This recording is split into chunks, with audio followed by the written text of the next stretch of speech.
Hi, this is Mike, and welcome back to 5 Minutes of Fantasy Sports. So, today I'd like to talk basketball, and namely, I want to talk about the New York Knicks and their fantasy impact. So, let's go over it here. On my screen here, I'm showing you on Yahoo. I've gone to the Players tab, I've searched for the team New York, and I'll make sure this is the right New York team. Yeah, the Nets must be under Nets or something. It's the right New York team. Brooklyn, probably. That makes more sense. So anyway, I went to all players and I went to ranks. So you can see here, the best player on the Knicks is ranked 47th over the last 7 days. On the season, they're ranked 64th, and that's Julius Randle. The next best player on the Knicks is Alec Burks, I should say. He's 71% rostered. So if he's available in your league, he's the guy that replaced Kemba Walker in the starting rotation. He's been putting up pretty good stats, so I would suggest grabbing him. Then moving down from there, Mitchell Robinson. He's 76% owned. Derrick Rose is probably 61. Fournier, 73%. Obi Toppin is available in my league. He's only 6% rostered, but he is ranked not so great. On the season, he's ranked 195. He's 183 for the week. Quickly, still hasn't been great. He's doing better since they got rid of my former team player, wherever Kemba Walker is. Man, he's not even on this. He's got to be here somewhere. Kemba's not that bad, is he? Oh, I guess he is.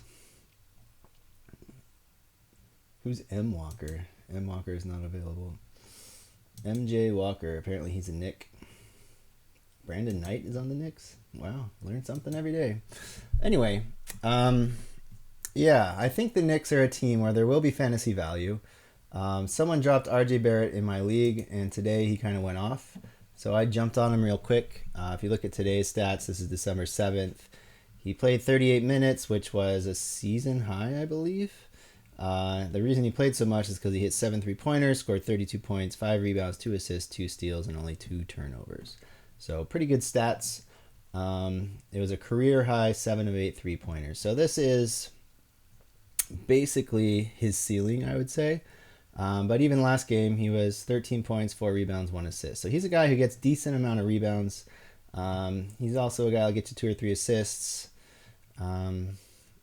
Probably 2 to 3 3-pointers a game as well.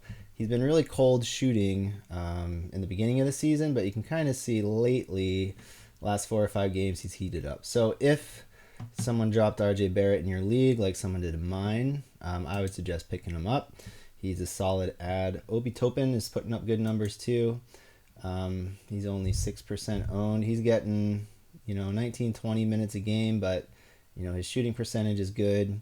His free throw percentage is pretty good. He's not going to get you a lot of threes or points, or he'll get you a decent amount of rebounds, but not a whole lot else. So I don't know if he's a strong recommend, but yeah, the Knicks are just a team that they're still getting their identity. They're still figuring out, other than Julius Randle, where's the help coming from? And even Randle hasn't been great. Looking at him today, probably because RJ Barrett went off, he went for 3 3-pointers, shot 417 from the field, 15 points, 7 rebounds, 7 assists, a steal, a block, and a turnover. So whatever's going on in Nickland, it's something that is still kind of up in the air. If you have a Nick, I would hold on to him. I'm still confused why I can't find Kemba Walker on this list. Maybe he's the next 25? Does that even make sense? Wow, Kemba Walker is ranked 167 on the season, and he's the 26th best Knicks player. He's ranked below players who aren't even on the roster, if you can believe that. That's hard to believe, but yeah, there it is. So Kemba Walker, man, fall from grace. Not that he was ever great this season, but he's officially out of the rotation. So that being said, the Knicks are worth a second look. I think they're going to figure it out. Randall's a good talent. RJ Barrett's a good talent. Alec Burks can put up points. Mitchell Robinson and Noel usually put up the defensive stats.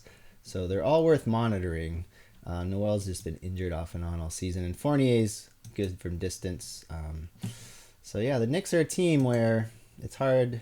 There's like 3 or 4 players that'll get you decent fantasy value. The only one who's really a star is Julius Randle. So if you have him, definitely hold him. But the other guys, I think, are going to start to figure it out and improve. I could go out on a limb and say RJ Barrett's going to finish in the top 50. That's a risk. I would say top 100 is fair. His pre-draft value was 120. I think he'll finish better than that. He'll get his game figured out and figure out what's going on. So that's my take on the Knicks, their fantasy value. Hopefully you find this helpful. And consider looking at players that have been dropped. There might be some frustrated owners. Kemba Walker deserves to stay on waivers because he's not playing anymore, but other players take a look at and add if you're feeling like maybe taking a chance. So that's it for today. Thanks, everyone, and I'll talk to you tomorrow.